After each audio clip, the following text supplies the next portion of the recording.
feedback. So, second, ayun, receiving feedback gracefully. So, for its meaning, listen attentively, ask clarifying questions, and acknowledge the feedback, even if it is not easy to hear. So, also, guys, receiving feedback gracefully involves actively listening. So, just what I said earlier, napaka-importante ng skills na, ano po, active listening. Kasi hindi nyo nga po maiintindihan or hindi kayo hindi kayo makakasagot. Gusto na natin sa inyo or hindi kayo makakapag-response. Kung hindi kayo or hindi nyo naiintindihan or hindi nyo ito naiintindihan kasi hindi nyo narinig kasi hindi kayo naiintindihan. So, that's what I said earlier, napaka-importante na active listening skills para magkaroon na feedback gracefully dun sa mga questions. So, next, handling difficult conversations. So, meron po tayong tatlo. Stay calm and professional, active listening, and focus on solution. So, for stay calm and professional, avoid getting emotional or defensive. So, dapat pa pag nalayin ng boss mo, hindi ang kasama niya. Definitely ang kasama niya. Ano ba dapat gawin? Raise your hand. Kung handling difficult conversation. For example na lang, napunta kayo sa BPO company, iiyak ka, kumurahin mo siya pabalik. Bakit ganun ginagawa niyo kayo? Hindi mo na pabalik eh. Pero kung dapat gawin natin, kunin niyo yung tawag natin yung patience sa pag-ibayon. So yun. For example, nagreklamo ang lagi response doon ay good morning sir, wala sa mga hello, the first situation. Lagi kayo kukunin yung ano siya naiintindihan niya ako nag-guess. So at least, for this one, yung galitan yung customer, dalayan mo siya. So dapat lagi ka, matatagang, kasi yung active listening, always. Kasi baka may nagmumura na nagarat ng customer, hindi ka naman nagmahal. Hindi mo alam yung sasagot. So again, stay calm and professional. Ayun, again, dito na. Just as active listening. Listen carefully to understand the other person's perspective. So again, for handling difficult conversations, active listening is a must. Importante ang pagkakalimutan. Kasi, listening carefully dun sa kausap mo, yung engagement, yung dalawa, hindi magkakalayo o hindi magkakutol. At kung ano man yung difficulty dun sa conversations, connected pa rin kayo, hindi kayo magkakalayo. At mas lalawang hindi trouble sa nangyari sa pagkakalayo. So active listening pa rin, then pag nagka-active listening, magkakaroon na. So,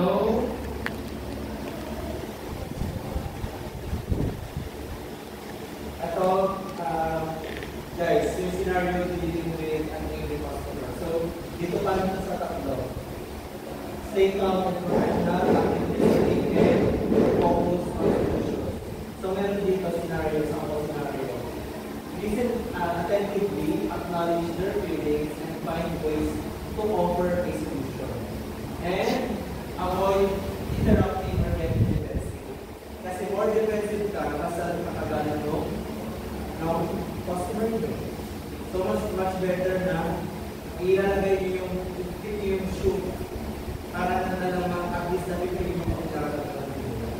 So, for instance, if a customer is upset about late delivery, example lang to, listen to their frustration and then explain the situation clearly, offering a strong or expected shipping as their solution. So, this kind of scenario, mas makilawin ka natin sa mga sarili. Complaining different handling customers complaints. Handling customers sa mobile service. So again, for dealing with an angry customer, listen attentively para aware ka kung ano yung nangyari, ay yung pinagsasabi niya.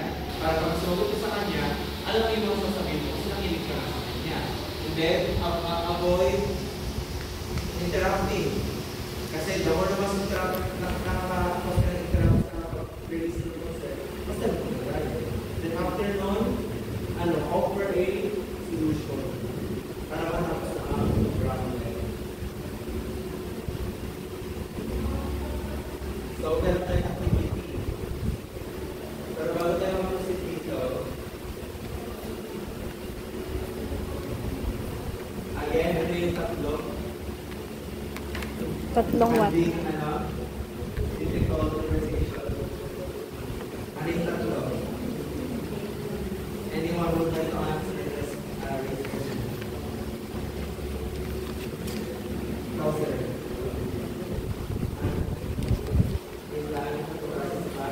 Ikaw, sir. Yung tatlo lang.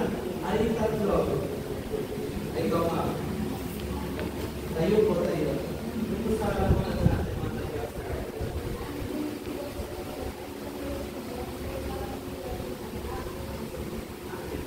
Yun ang laging magkakaroon. Ako yung usapan. So for our activity, meron tayo one word answer challenge. Q&A. So, para sa mechanics, again, L5, for a circle, have everyone sit or stand in a circle. So, magiging group nyo ito pa rin. Group 1, 2, 3, 4, 5. So, mag-perform kayo ng circle, nakatayo man or nakaupo, kayo ang bahala. The group will be telling the answer together. Paano po? But each person can only say one word at a time. So, ito yung class. Guys, may sasagutan kayong question. Pero ang pagsasagot doon ay hindi one person, one sentence. Hindi po. Ang gagawin, babasahin si question, nabibigay sentence na sagot nyo. So, one person starts answering the question by saying a single word. So, for example, yung word nyo, yung percentage. Yes, so, one member, one word. So, ito, guys, yung posible yung pinakamagandang, nakapagpagandang ng sentence, siya makakuha na, tatayo doon sa harap. Para siyang susulat ng answer or ng word na ibibigay ng member.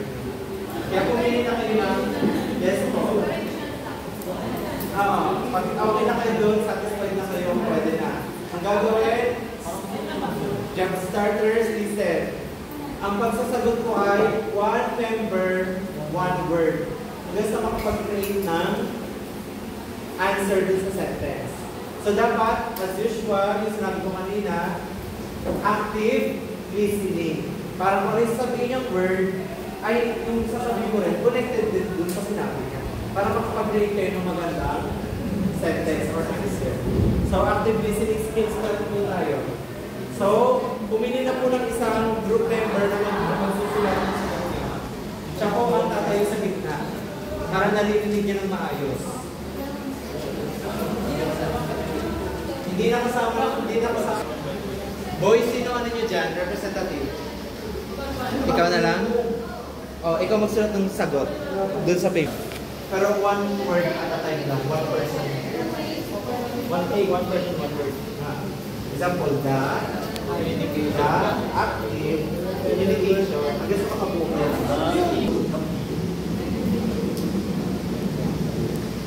Lakas na.